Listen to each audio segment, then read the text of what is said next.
Wally, I'm a kid at heart. I'm 43 years old right now, but I still feel like I'm in my 20s.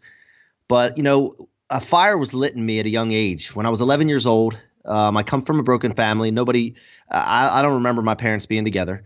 And so I used to do the every other weekend thing with my parents.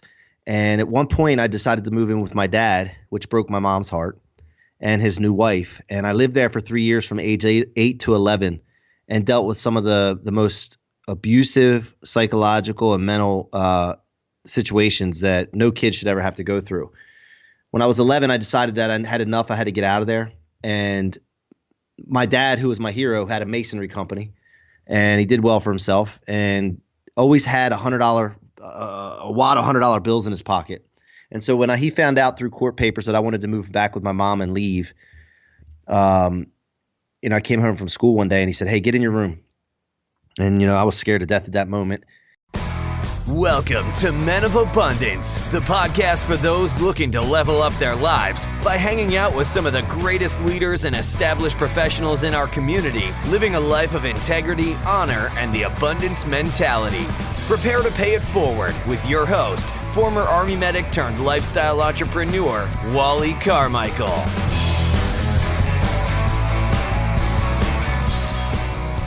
What is going on, all of you amazing abundant leaders out there? I am Wally Carmichael, your founder and host of the Men of Abundance podcast, the Pay It Forward community, proving to you that you can, in fact, live a life of abundance in family, faith, finances, and fitness on your way to having more. And let me define what having more is to me. It's not necessarily having more money. It's more about having more quality relationships. Having more resources is important. There's no doubt about it. But I hear this all the time, and I'm just going to riff a little bit here real quick. I hear people say that they want to be a millionaire, want to be a billionaire, whatever. And it all boils down to one key point. Most people want that dollar figure because with that dollar figure, they see freedom. They see the ability to do what they want to do, when they want to do, and who they want to do it with. But here's something I want to share with you today.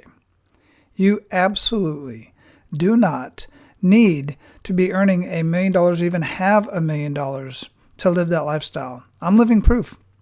I'm not a millionaire. I'm on the lower end of six figures, but even before I was into six figures, in fact, I gave up six figures to move from Hawaii to Florida so that I could fully retire and be fully free financially and freedom free so that I could do what I want to do when I want to do it and with whom I want to do it with.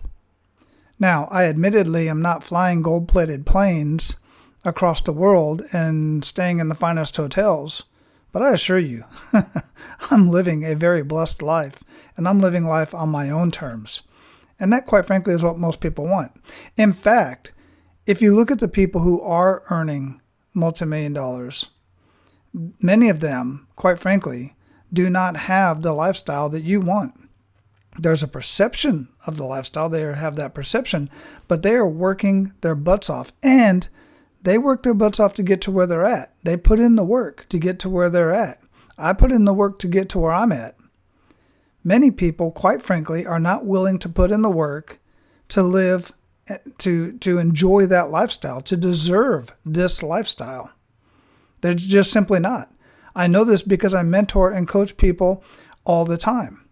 Many business owners, many people in general, really just want to complain and dream about the lifestyle that they want, and that so-and-so, this, that, or the other is not allowing them to get to that point, is not giving them a break. You want a break? Start educating yourself. Listen to this podcast more. Listen to other podcasts more. Listen to our feature guest podcast more. I'm going to bring that up in just a minute. You have to get educated. You have to educate yourself and get around the people who are truly living the lifestyle that you want. Don't look for the dollar figure. Don't look for the people that say they're making $1.8 million, and most of that is usually in revenue. They're probably not making nearly as much profits. I know this because of all the business owners that I talk to are in the $800,000, $2 million revenue figure.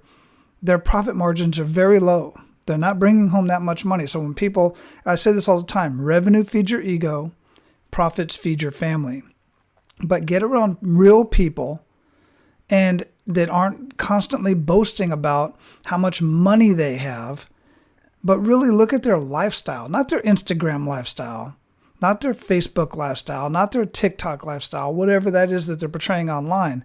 Look at the real people that are truly living a great life. And by the way, you can take this for what it's worth. There's a lot of people out there that appear to be living a great lifestyle, but they are way over leveraged. Trust me, guys. I've been there. I've been in over $30,000 credit card debt alone twice.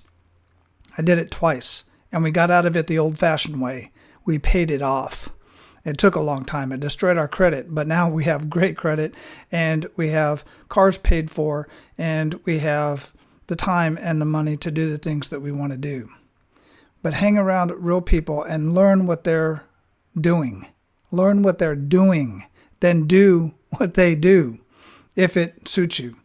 All right, so I'll get off my soapbox here, but I just wanted to bring that up to you guys because I see so much going on in the world that just needs some perspective. And that's my perspective for the day. As usual, I want to give you the opportunity to be abundant in your actions today by paying it forward. Share Men of Abundance.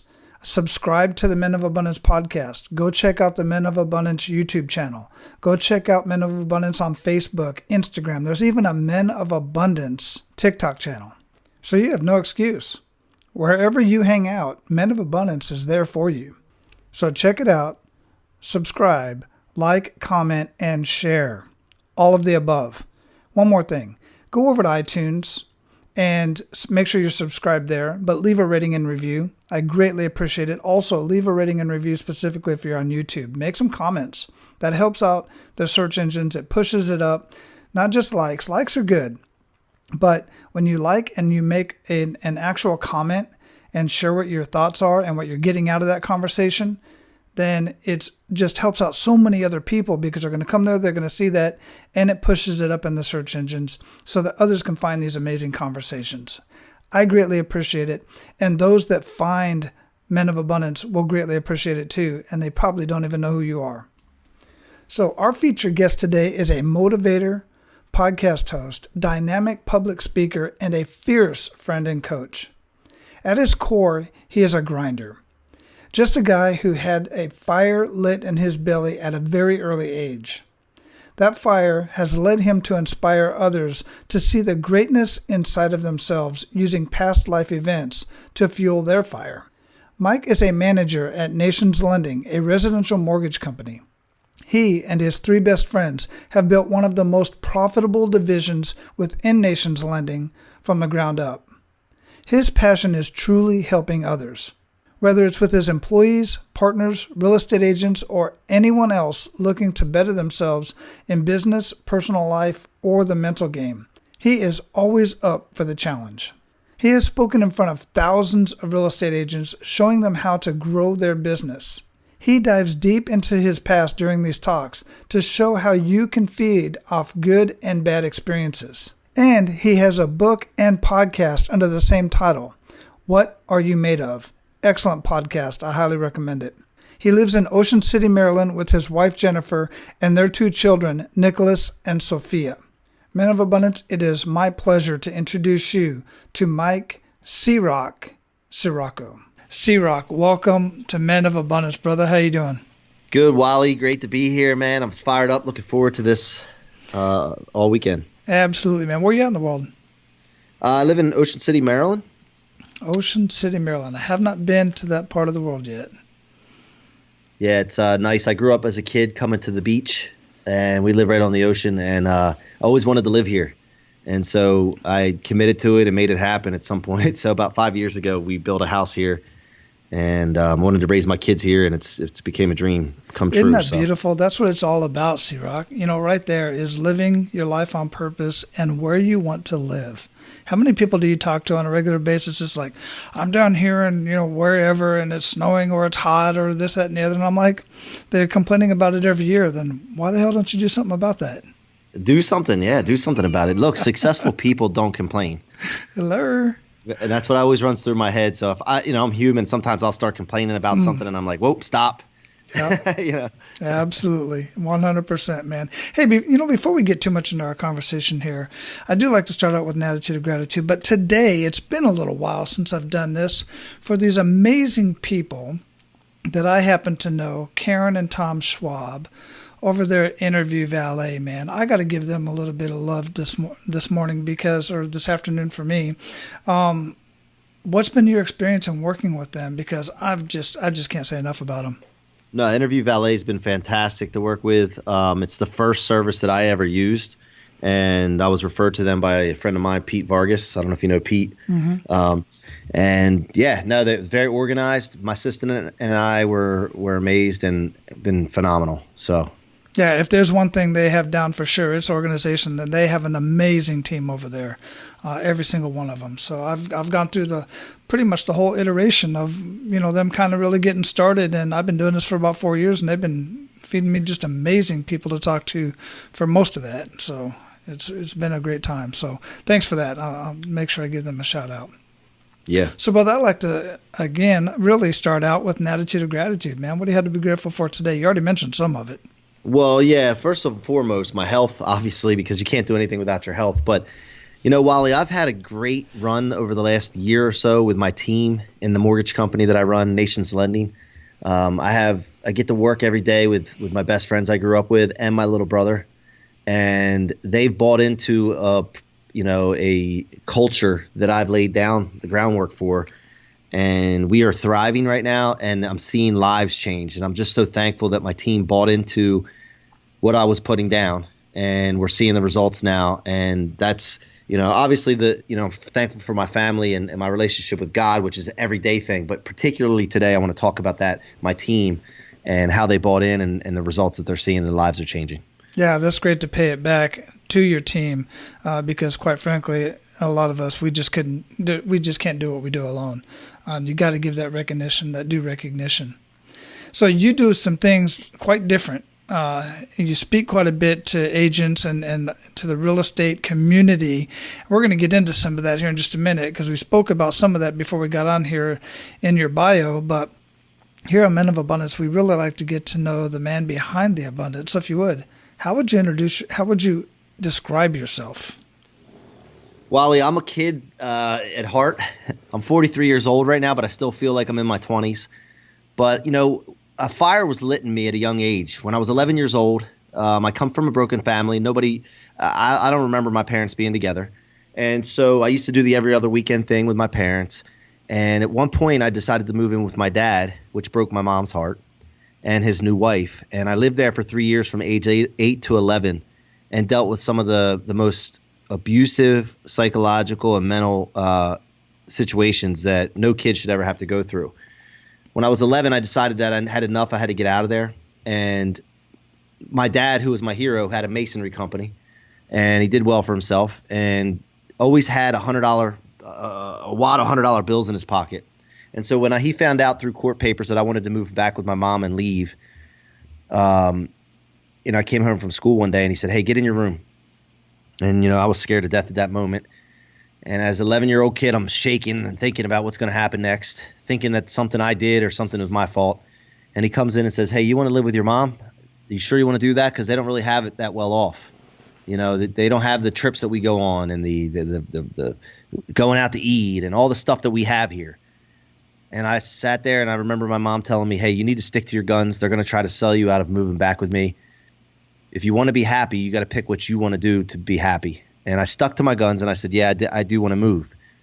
So he takes the wad of $100 bills I always looked up to him for, because that got us things. That money got us things. It wasn't about greed or money hungry or anything like that. It was just that I saw that what we got with money, and my dad preached about it all the time. And so he pulled that wad of $100 bills out and peeled one off and crumpled it up and threw it at me and said, "Here, if that's the case, you're going to need this when you're living on the streets with your mother one day." And, I tell this story because this is the time in my life where a fire was lit that could not be put out. At that moment, I was destroyed, Wally. My hero had given up on me. But I'm stubborn to a fault. And I did at that moment also think two other things. One, you're not going to be right. I'm going to prove you wrong. I'm going to be a better husband, father, businessman, person than you, and I'll show you. And number two, the other thing that went through my head is I can't be the only one this has happened to. Like this is not like other people have been given up on and they made it. I'm going to make it, and I'm going to help other people that have gone through the same thing. And I didn't know how at that time, Wally. I had no idea as an 11-year-old kid. I'm like, dude, I got to figure something out to be able to help somebody. But for right now, what I want to do is I'm going to provide an example for others. So everything I did, whether it was school, sports, or anything, I went hard. You know, I played baseball, football, wrestling. I did everything I could possibly get into and tried to go hard and hustle all the time because I wanted to show people that despite my circumstances, that I'm accomplishing things. Now, I didn't realize I had an awareness moment about a year, maybe 2 years ago, at somewhere around 40 years old. And I didn't really know that fire was what that was all about. It's a weird thing that I was acting upon it, but I wasn't aware. So what that was doing, it was limiting my capabilities and my impact. So at 2 years ago, I decided that I need to reach not just being known globally for my mortgage company, but I need to start trying to be known globally for what my movement is. And I created the What Are You Made Of movement and podcast to go along with that, to encourage people to share their stories, no matter how good or bad they are from their past, and use those things to ride upon, to break through barriers. And if things are going great, to push yourself to the next level. And I just wanted to get out and encourage people to do that. And locally, it's not good enough. So I thought to myself, I have potential to reach millions of people throughout the world, and I'm going to do that. So I set my mind on that about 2 years ago, and it's been a wild ride since. Yeah, no kidding. Wow. Yeah, I read some of that story about, you and your dad. I was thinking to myself, hindsight being 2020, of course, and making a little bit of light of it. I'd have been like, Dad, I need more than that 100. I need more than that bill. How about you reach back in there? Hook a brother up, man. Yeah, I've never been one to feel like I'd rely on someone. Yeah. I want people to rely on me, and that keeps me driving. So it's just something that I've always been like. But no, that's a very good point. That's very interesting that you say that, because that's something that I grew up with. My dad was just he was a good man. He wasn't violent. He got into there was one altercation I remember him and my mom got into that I got in the middle of, but that was once my entire life. But he was kind to a fault, and he took a lot of handouts. So it was hard for him to, I believe, thinking as the man that I am today, to excel when you're receiving so many handouts. There was always somebody there that was going to help my dad, and he was always down. He was always out of work, And he's never going to be able to show you how to right. rely on yourself and be dependable. Correct. Yeah, absolutely. I think my first real father figure, if you will, was my high school football coach. He was the one that would pull me aside. My dad wanted to be my friend, which was cool when I was a kid. And all my friends thought, man, your dad's the coolest dad in the world. But now looking back on it, I'm like, not so much, not as a dad. Yeah. So, yeah, for sure. Yeah. I'm constantly reminded of that. I have 2 kids, and my son's 13 and a half. And I'm constantly reminding him and myself that, look, hey, man, I'm not your friend. I love you to death. I'll do anything for you. I'll never give up on you. But I'm going to make sure that you're on a straight line. You're going to be the most dependable person people know. Mm-hmm. And that's going to make you successful. And, it's so easy. And parenting it's so easy just to lay back and not hold your kids accountable. It's the easy way out and what most parents, take to. But, yeah, that's a great point, Wally. Yeah. No, absolutely. Well, you just reminded me of it. So, what are you doing now? I mean, you're I know what you're doing professionally. How are you paying it forward? And what difference is that making in other people's lives that you're seeing? Well, when I started telling my story, first of all, people don't share their story, Wally, because a couple of reasons. They're embarrassed by it. They think, worried about what people would think. They don't think that people care. They think it's just ordinary. And the most important one is they underestimate the potential to inspire millions of people with their story, or an event that happened to them in their life. So I want to get people to get that out. And so what I did was I lead by example, role model. I started telling my story and then sharing people what I've been through, and not just the one story I just shared. That's my fire story, right? But I have numerous things that have happened. Everybody does. And I started sharing that. And what happened is people started opening up. And then they've been giving me feedback of what it's done for them to be able to open up and share. And what happens, Wally, it's not just about therapeutic and feeling better, but it's also when you can do that and you're able to communicate your story and past and things that you've learned from it, you connect with people. Mm-hmm. And when you connect with people, you can help more people, which obviously helps your business. And so that's, the end game is to help people. And like I said, you got to take care of your family, right? And you're running a business. The way you take care of your family is if your business is thriving. I'd rather have my business thriving, connecting with people and helping people, rather than just selling some product or just kind of going out throughout your day and, regular old ho-hum. You know what I mean? I literally just had this conversation this morning. I called a guy who is soon to be my client. He's actually officially my client as of this morning, but he had expressed to me that he was having some issues, some personal issues. Wife getting ready, just filed for divorce, want to take him to court today, wants to go see the lawyer today. He's been diagnosed with a illness that's pretty serious, and I hadn't heard from him in a couple of days. So I made a point to call him this morning because that's very near and dear to my heart. It's very close to me personally. And as I explained to him, business is personal. It's very personal. And anybody who says it's not personal, I don't want to do business with. Because they're just out for a buck and just kind of going through the motions. But, you mentioned that you have other hard times that fell upon you. I refer to them as kick in the gut moments. Share with us another kick in the gut moment and really make us feel that. Okay, so we worked at another mortgage company, and it was kind of one of my partner's uncle-in-laws that ran the company. So we felt like we were, solidified in our position there. But we worked hard. We built our company, and we grew it from just me and my partner to 20-some employees, 6 or 7 mortgage branches, and we tried to do everything the right way. And come to find out, we started seeing the culture slide from the ownership level. Now, I take full responsibility for this, Wally. Everything I'm about to tell you is all my fault, okay? But it came to be find out that the owner was skimming money and stealing from us, and over a period of time. And the culture – the information on that I had no idea about, and people in my organization started to find out about it before I did. And it was dripping down from other executives. And so people were coming to me saying this stuff, and I'm like, there's no way that would happen. And so one by one, basically our company crumbled. And we went from a really great company producing to the culture just falling apart. And then one by one, when decisions were made by individuals, they would decide for themselves rather than the group. And it crumbled. And so when I did find out the truth of what happened, I felt like I had the weight of the world on my shoulders. I had 22 employees and their families on my shoulders at that moment looking at me like, now what? Because we couldn't stay at a company where somebody was, not operating ethically, morally, and doing the right thing. So we decided to move at that moment. And when we decided to move at that moment, we lost probably $1 million.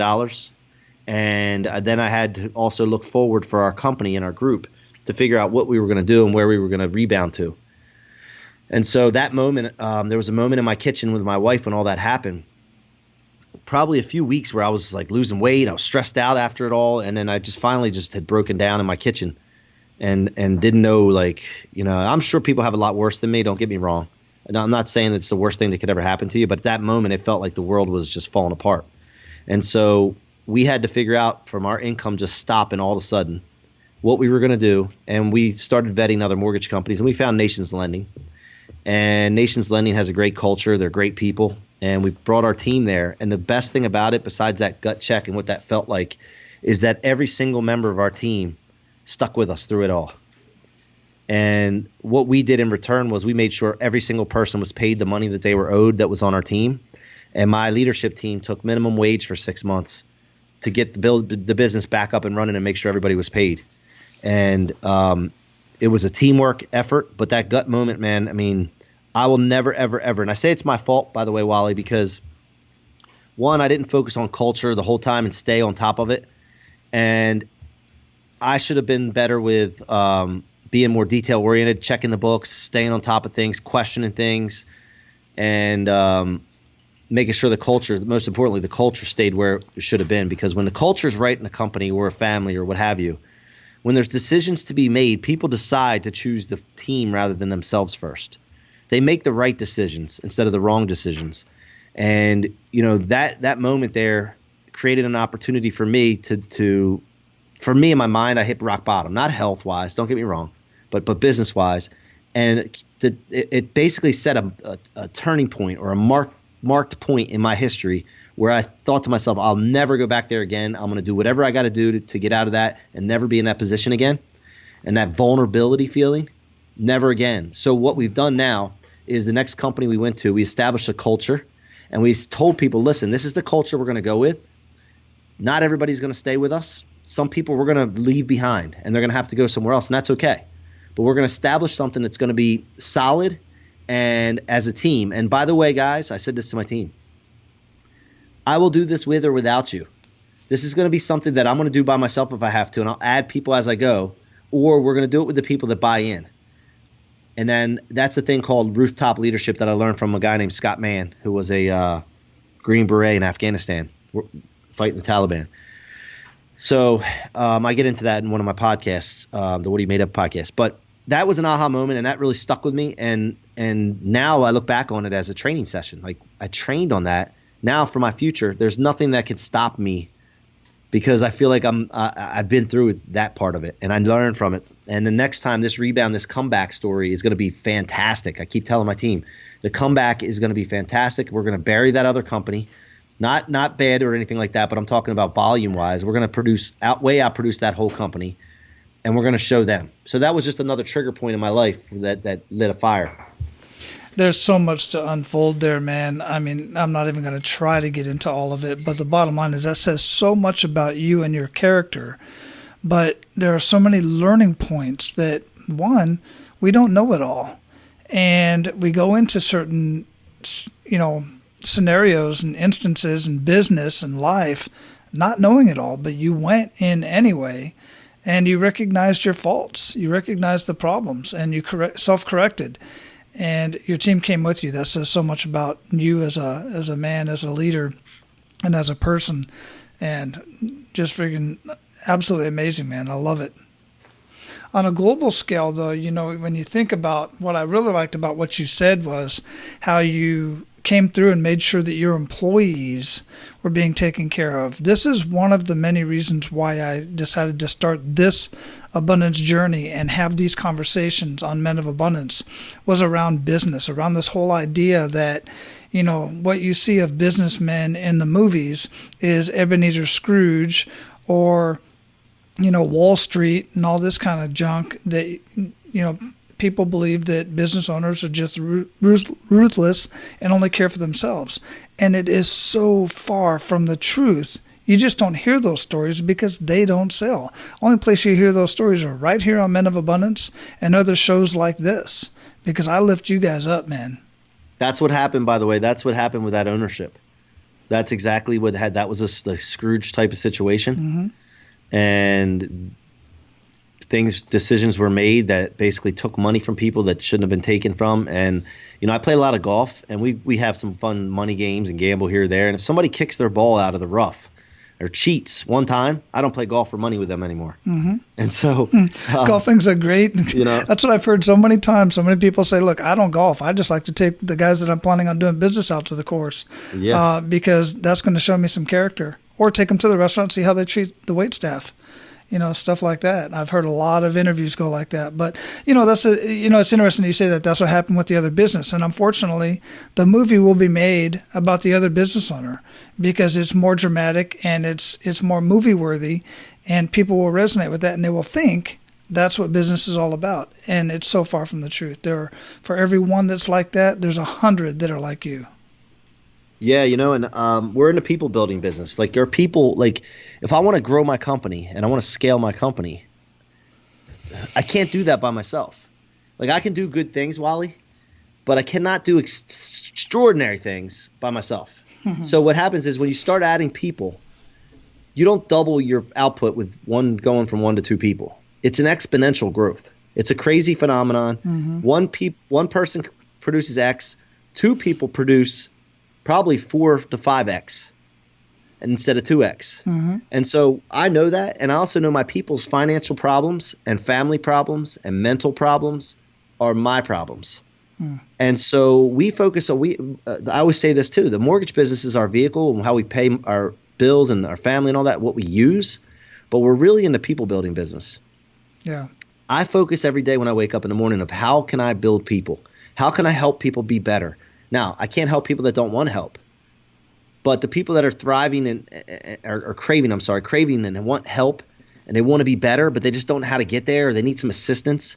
That's what we look at, and that's what we focus on. And by the way, I'm not going to just keep this inside of our mortgage company. I'm expanding this with the What Are You Made Of movement to a mission of people building for people that want it.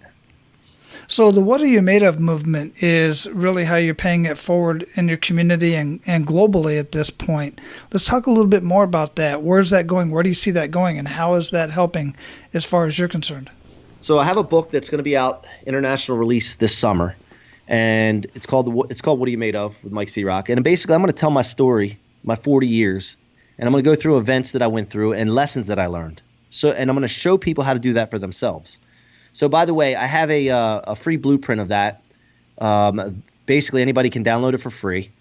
It's at waymocrew.com/blueprint. If you go there, if your listeners go there, they can download a free copy. And basically, I lay it out of how I do it and what I use to basically thrive off of what I've been through in my life and learn lessons from it and share with other people. So that's the first thing. Second thing is I'm going to create an organization that develops leaders, communication skills, relationship skills, helps with mindset, business, and sales. And I'm going to put all this together. And we're going to have obviously a lot of free value that's offered, but we're also going to have programs that we're going to offer people if they want to invest in themselves to better themselves. And so this is an idea that I came up with over the last year, and it's so much needed. It's a big problem. And the mortgage business, again, is a vehicle that we use, and we like doing the mortgages, but it's just not enough for me. Like I feel like I'm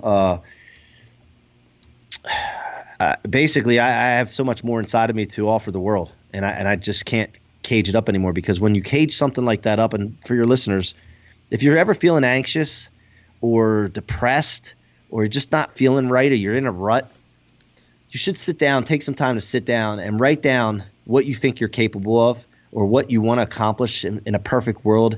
If you could have everything you wanted, what are 3 things that you would want to happen? Because what's happening most of the time, obviously there's some chemical problems in people's brains. They may need some medical assistance with that. Most of the time though, Wally, it's people don't have hope or excitement, and they're stuck inside somewhere in a cage, not being released to their full potential.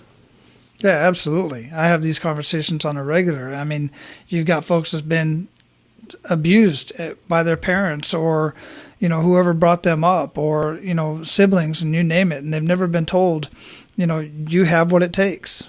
You can do this, that, or the other. They've never been told anything like that. It blows my mind how many people that are out there like that. And you were talking earlier about, telling your story. So many people are afraid to tell their story because of what others might think. They think, well, nobody can relate to my story. Well, probably won't fully understand it because that's your story and you went through that in your time and whatever, but others can relate. There are other stories out there similar to yours. And you telling one person can definitely help somebody else, without a doubt. So, brother, we are at the point where we're going to pay it forward. You ready to do that? Yeah, let's do it. Excellent. Share 1 to 3 actionable steps that men of abundance can take today. To pay it forward, right? Yes, sir. Yeah, so my thing is that I always come from an angle of how I can help people. And again, they have to want help. So look for someone to help. Look for someone to offer a helping hand. It doesn't have to be monetary. But what I always do, anytime I'm out in public, I do it at home too through social media, but when I'm in public, I'm always looking for someone that I can help. That's whether it's just holding the door for someone, smiling at someone, saying hello to someone, how are you doing, looking them in the eyes, or just being observant of that. So that's the first and foremost. I offering assistance or help. Paying it forward, another way you can do it is being dedicated to yourself for success, and understanding that it's not really an option to be successful, because what happens is success is not about making money and stashing money in the bank account. Success is being able to take care of and help other people. So really wrapping your mind around that it's not an option to go out and be successful at whatever you do. It's not an option to sit on the couch and watch Netflix and chill. Now, sometimes there's a time for that. You can set aside time for that. But people take advantage of that and really focusing on the fact of how can I be successful and contribute to society, bring money in to take care of my family and be able to help more people. So that's the second thing I would tell everyone. And the third thing is, in order to do all this, you have to sell yourself on the idea. So we do some crazy things. I have coaches out the wazoo. I have tons of coaches and mentors. And one in particular has us write our goals down every single day and night. And we're religious with it. We stick to ingraining in our brain, paper to pen, getting the neurons firing in our brain, writing down and reselling ourselves on what we're focused on and what we're trying to accomplish every single day, twice a day. And it sounds crazy, but we're really sold on getting crazy results, Wally. And so in order to do crazy things, you either have to get really lucky or you have to commit and do crazy things. And so that's the three things that I would recommend. No, I appreciate that, man. And, the crazy things, if you study anybody who is successful in whatever area of life that you want to be in, look at their daily habits. That will give you an indication. Compare them with, that's the only time I'll tell you to compare somebody else's life or habits with your own is when you want to, and be careful who you want to be like, because not everybody has the exact same life that you think you might want. Perfect examples are maybe, in our recent past, Robin Williams and maybe Anthony Bourdain. I always wanted to be like, man, I wish I could travel the world and eat food and meet all these amazing people, but I didn't know I didn't know what was going on in that man's life. So obviously there was more going on than I was willing to bargain for. Yeah, no doubt. Robin Williams is another example. Yeah, perfect example, exactly. Yeah. So speaking of that, what other rituals make the biggest impact in your life?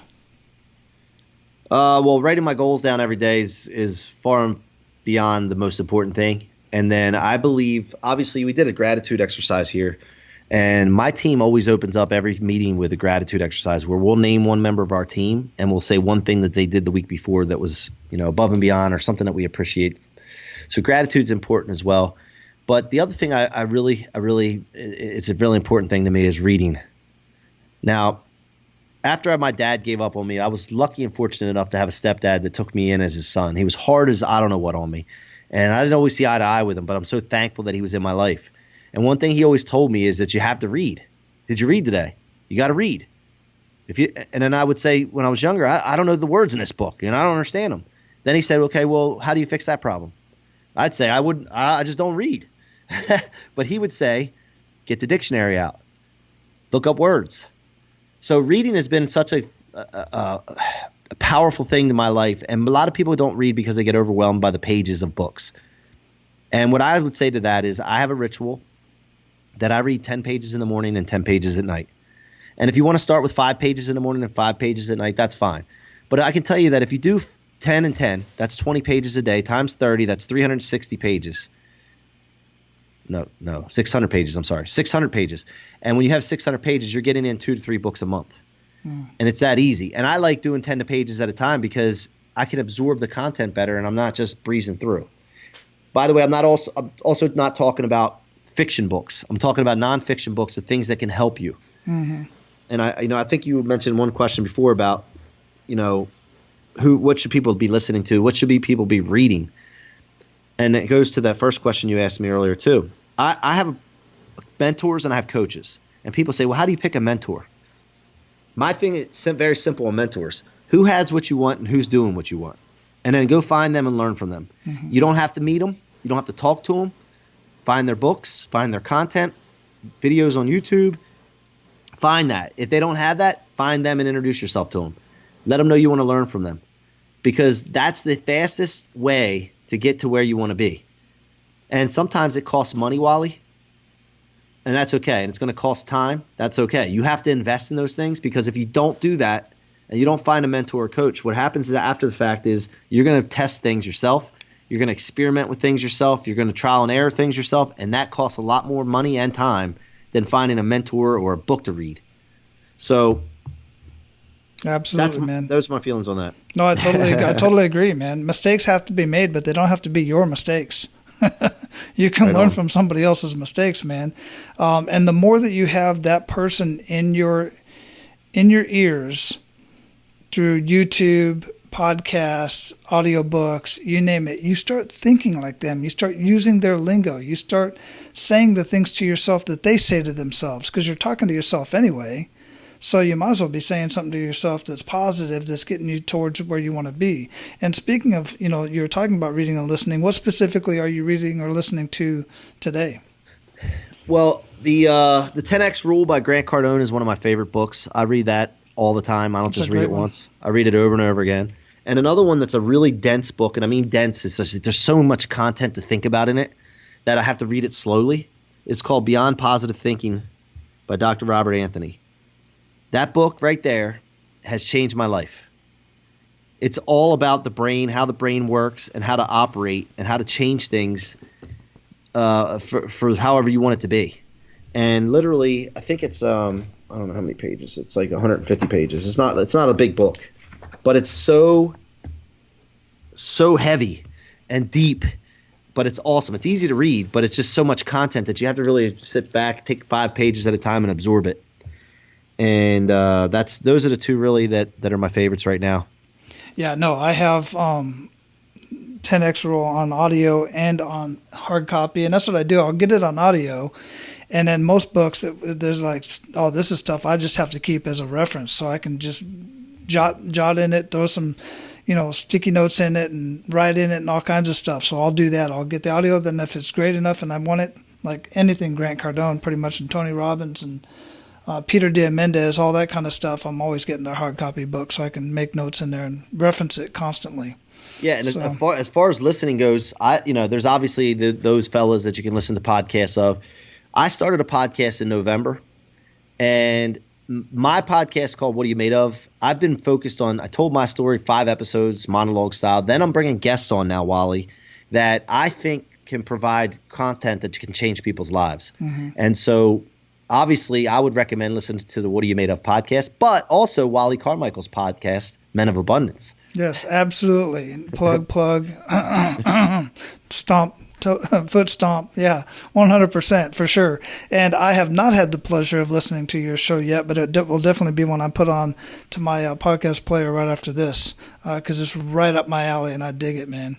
So well, thank you. And by the way, it's not for, I want to plug. Mm-hmm. It's not plug-in for business purposes. Guys, I really care about people, and I'm taking a lot of action and attention and putting thought into this podcast for people to better themselves. And I want to build people. I want to connect with people from this. So when I say that, I really mean it. I didn't cut corners. I didn't cut corners in regards to my podcast. I really worked hard on putting great content out, and I just want to share that, make sure that everybody knows it's not just a self-plug. Absolutely. No, I appreciate that, man. So what do you feel holds most people back from living a life of true abundance? If you ask people what they truly want in life, and let's say, I mentioned this already, but if you really think about it, in a perfect world, if you could have everything you wanted, everything, and there was no answer, or no answer, it was all, yes, you can have that, what would it be? And when you ask people that question, somewhere between 90 to 99% of people do not know. Mm-hmm. And I've been there before. So that's how I can recognize that and identify that. But that's the problem right there. If people would take some time, sit down, and write down in a perfect world what they would want, and it would happen, what would it be? And then take the limits out of their brain and then go after it. And that's the problem. The reason people don't do it is because they have limitations in their mind. They have ceilings, and they don't think that they can accomplish these things. When actuality, who would have ever thought that we would have a cell phone that you could actually video call someone? Who would have ever thought that we could have these big metal airplanes that fly across the sky back in the day, right? Mm-hmm. And if you notice something, and I was thinking about this the other day, I was watching the Jetsons. You remember that cartoon? Oh, yeah. One of my favorite. There's things in the Jetsons that we didn't have at that time. Complete fiction. Complete fiction, but it was fiction that it's not real right now. Mm-hmm. Doesn't mean that it's not real later on. And so what people have to wrap their minds around is just because something's not going on now, or you didn't accomplish something right now, or nobody else has ever accomplished this, doesn't mean that it can't happen. And so my thing is really take all those limitations out and write down your fantasies and then go after them. And if you don't accomplish the exact fantasy that you wrote down, but you come darn close, that's pretty good. That is. So that's consider why I think you that's bring happening. that up like they were, lasers in that movie, and then, what was it? Buck Rogers of the 21st century, and they were shooting lasers and all this type of stuff. Like, that's just crazy back in the 80s. But now you can't go anywhere during the day outside, even in your house in some cases, without being exposed to a laser of some sort. When you go get groceries, you got a laser. They're doing surgery with lasers these days. It's crazy. Warfare Not only with lasers, but not only lasers. Buck Rogers was one of my favorite shows, and they had a watch that you could have somebody's face on the watch and talking to them. Imagine right? that. Okay, so again, these are all examples that people need to start observing and opening their eyes and being aware of, so that they can bring it back to their own minds and understand that they can accomplish whatever they set their mind to. That's a cliche, but it's true. You started this right here with asking people what they want, and most people have a hard time telling you what they want. But if you ask them to make a list of what they don't want, that list will take up 2 pages in like a couple minutes. Yep. They're quick to know what they don't want. So they're operating out of fear, right? Mm-hmm. And scarcity. And so that's the opposite of abundance. 100%. So I think that's just a mindset shift. That you got to start shifting into an abundance mindset and stop being scared. Because guess what? Most of the stuff that we worry about and are scared about never happens, right? We've heard that before. And it's so true. So stop. Now, I'm human. By the way, Wally, I know this stuff and I speak this stuff. And if anything I ever say about anybody else, I'm really talking about myself because I've dealt with it. Mm-hmm. And I'm fighting the same fight everyone else does. So just because – another point I want to make. Just because someone like myself that's in the personal development field wants to help people and is preaching to people on how to do different things doesn't mean that I'm perfect. And a lot of people will stop listening to someone like myself because they think, well, what right does he have to share this information? He's not perfect, right? And they get in their own way, and they're missing the point. The point is to take the content and all of us together strive to make ourselves better. Mm-hmm. Because we're all human and there's no perfect human being on the planet. So that's very important because a lot of people push away, for example, religion. A lot of people don't go to church because they think it's filled with hypocrites. Mm-hmm. But the thing is, everybody's a hypocrite to some extent. Mm-hmm. Yeah, absolutely, man. So what does being a man of abundance mean to you? Knowing what you want, operating out of a non-fear mindset, and going after it every single day. And just trying to be great and understanding that it's not an option for you. It's an obligation for you to go out and do it. And if you're not, you're letting people down. That's what I think of. Excellent, man. We are going to have your website, themikecroc.com. That's C-R-O-C, themikecroc.com, linked up in the show notes, and any other websites and any other books and anything we talked about. We're going to have all that linked up in the show notes, guys. So don't worry about writing all that kind of stuff down. But, man, before I let you go, what did we not talk about today that you want to ensure that our abundant leaders get out of our conversation? And how else can we get more of you? All right, so I have an Instagram account at Mikey C-Roc, M-I-K-E-Y-C-R-O-C, no K, Mikey C-Roc. And I want to engage with everybody there. But not only that, I'm starting already. Tonight's the first night of the Waymo Crew. And I know you guys don't have videos, so you can't see my hat. But the Waymo Crew is a private coaching group that I've started. And it's for business people and salespeople to get way more out of life. I added an R-E at the end of Waymo, which stands for what are you made of. And I have a way more method, which we use in our business, to maximize results and to get rid of things that you don't like doing in your business. So that we focus on some things there, and we also obviously focus on mindset. But that Waymo Crew, is starting tonight. It's a 6-week program. I'm going to continue to do those, and then each year we're going to have an event, the Waymo Crew event, where it's going to be a live event. We're going to have fun, get together, and have some speakers, and just create a community of way more, going after way more than we're doing now. And so anyway, you can reach me on Instagram, on the website that Wally mentioned. And if you want more information, I'd love to engage with you. Absolutely love it, man. Hey, listen, guys, take a screenshot of your podcast player on your phone right now and share this out. Hashtag MOA for Men of Abundance and hashtag Waymo, W-A-Y-M-O. Hashtag that and just share it all over the place, man. Tell everybody that you were listening to this conversation. I'll tell you, C-Roc, great conversation, man. Absolutely loved it. I greatly appreciate your wisdom and, just the wisdom bombs that you dropped. And go out and live your life of abundance, brother. Keep paying it forward. You are making a hell of a difference, man. Thank you, Wally. Thanks for having me, man. It's an honor. Absolutely. All right, guys. So your action step for this week is just that. Just take action. Whatever it is that you're working on, whatever it is that you've wanted to do, I highly encourage you to take action. If you're having a hard time with that, what most people need, the main reason why most people hire a fitness coach or a business coach or any kind of coach or mentor is quite simply because they recognize that they need the accountability. Most people know how to get fit and healthy. Eat better, move more, drink more water. That's it. That's all you need to do. So why is the fitness industry a multi-billion-dollar business, maybe even a trillion-dollar industry? Because most of these things need some sort of accountability. Most people need that. It's the same in business. It's a little bit different in business because most business owners don't know basic business strategies and advanced business strategies for that matter. So they do need the consulting. But even when they do know what they need to do and they read all the books, they still don't do it. They just pick up another book and then pick up another book. And then they get more and more frustrated because they're getting conflicting information, all which works at various levels for various people, but none of it makes a bit of difference unless you have accountability and somebody there who's basically literally in some cases holding your hand and showing you, guiding you which way to go, where to go, how to do what you need to do, and then pushing you along and holding you accountable to the task that you said you're going to do. So take action, but if you're having a hard time taking action, find a coach or mentor or somebody that will push you along.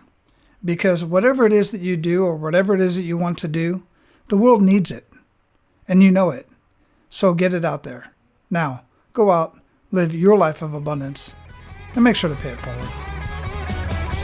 That's all for today, Abundance Leaders. For more about our guests and the powerful information we shared with you today, be sure to sign up for our mailing list at menofabundance.com. We appreciate your time and look forward to hanging out with you on our next episode. So until then, be sure to pay it forward and live your life of abundance.